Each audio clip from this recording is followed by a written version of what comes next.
जवान नौकरानी। मेरी उम्र 20 साल थी। घर में पैसों की तंगी के चलते मैं कुंती देवी के घर पर काम करने लगी।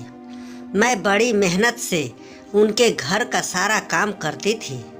उनके घर में जितने लोग उतनी ही फरमाइश। सुबह से ही मेरे नाम आदेशों की लाइन लगनी शुरू हो जाती थी। फिर भी मैं खुशी खुशी सबकी फरमाइश पूरी कर देती थी।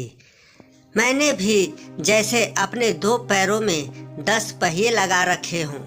मेरी सेवा से घर का हर सदस्य संतुष्ट था। कुंती देवी का परिवार मेरी सेवा और ईमानदारी को स्वीकार भी करता था। मैं थी भी ऐसी ही, दूध सा गोरा और कमल सा चिकना बदन, कजरारे नैन, रसीले होठ, पतली कमर, नागिन जैसे काले लंबे बाल और ऊपर से खनकती हुई आवाज़ मेरी खूबसूरती में किसी फिल्म की हीरोइन होने का एहसास कराती थी। घर की मालकिन कुंती देवी की बेटी सिया, जो मेरी हम उम्र थी, उसके पुराने मगर मॉडर्न डिजाइन के कपड़े जब मैं पहन लेती थी तो मेरी खूबसूरती में और भी निखार आ जाता था। कुंती देवी का बेटा रमेश तो मुझ पर लट्टू था। हमेशा मेरे आसपास डोलते रहने की कोशिश करता रहता था। मैं भी मन ही मन उसे चाहने लगी थी। अब तक हम दोनों में से किसी ने भी अपने मन की बात एक दूसरे से जाहिर नहीं की थी। घर के दूसरे कामों के अलावा कुंती देवी की बूढ़ी सास की देखभाल की पूरी जिम्मेदारी भी मेरे कंधों पर ही थी। दरअसल कुंती देवी एक कॉलेज की प्रिंसिपल थी। उन्हें सुबह के 8 बजे तक घर छोड़ देना पड़ता था। बड़ा बेटा रमेश और बेटी सिया दोनों सुबह 9 बजे तक अपने अपने कॉलेज के लिए निकल जाते थे। कुंती देवी के पति बालेश्वर जी का खुद का बिजनेस था।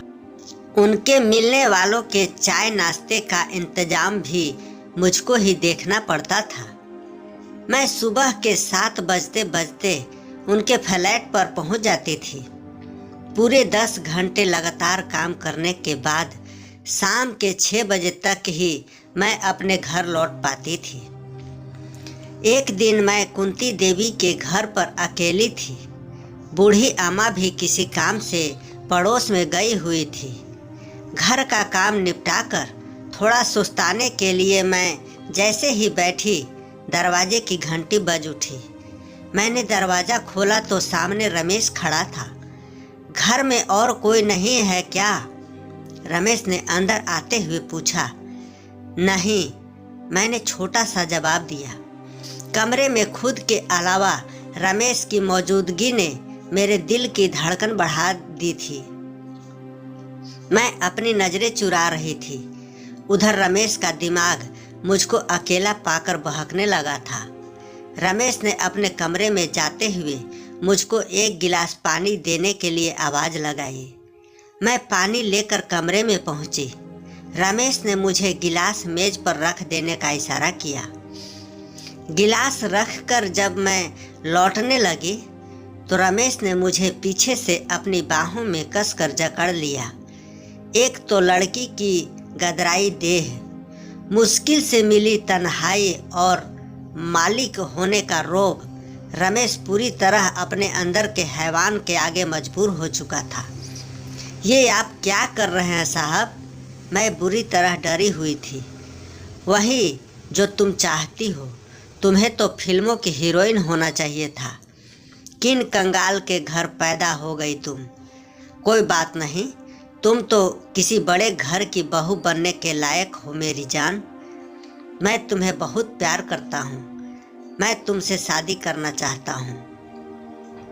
फिर रमेश ने मुझे बिस्तर पर गिरा दिया और मेरे जिस्म पर सवार होने लगा। मुझ पर ताकत का इस्तेमाल करते हुए रमेश बड़ी बेसब्री से बोला, पहले अपनी जवानी का मजा चखाओ, फिर मैं तुम्हें अपने परिवार की बहू बनाता हूँ। लेकिन शादी के पहले यह सब करना पाप होता है। मैं गिड़गिड़ाते हुए बोली। पाप पुण्य का हिसाब बाद में, समझाना बेवकूफ़ लड़की। पहले मैं जो चाहता हूँ वह करने दे। रमेश वासना की आग में पूरी तरह दहक रहा था। इसके आगे वह कोई हरकत करता घर का दरवाज़ा खटाक कर खुला। सामने कुंती देवी खड़ी थी। अपनी माँ को देख रमेश पहले तो डरा, फिर पतरा बदलकर पलंग से उतर गया।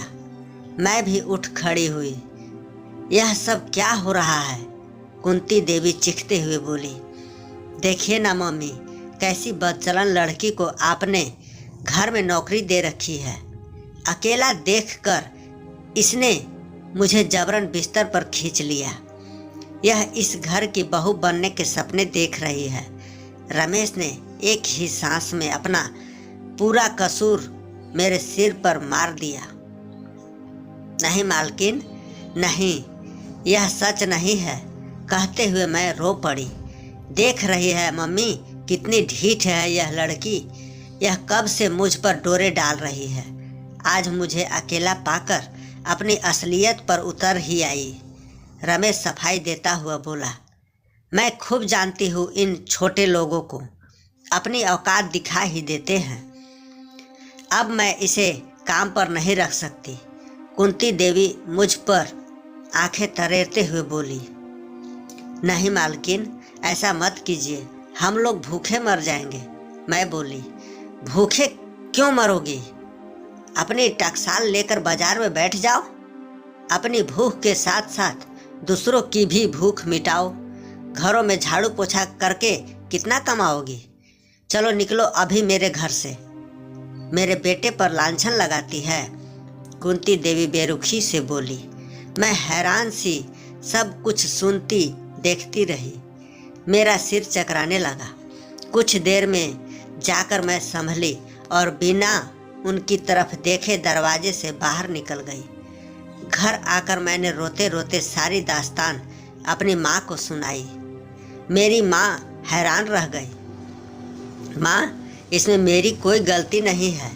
यह सच है कि मैं मन ही मन रमेश बाबू को चाहने लगी थी, पर इन सब बातों के लिए कभी तैयार नहीं थी। वह तो ऐन वक्त पर मालकिन आ गई और मैं बर्बाद होने से बच गई। मुझे माफ़ कर दो माँ। मैं रोने लगी। माँ ने मुझको खींचकर गले से लगा लिया। दोस्तों, कैसी लगी यह कहानी? हमें कमेंट करके ज़रूर बताइएगा।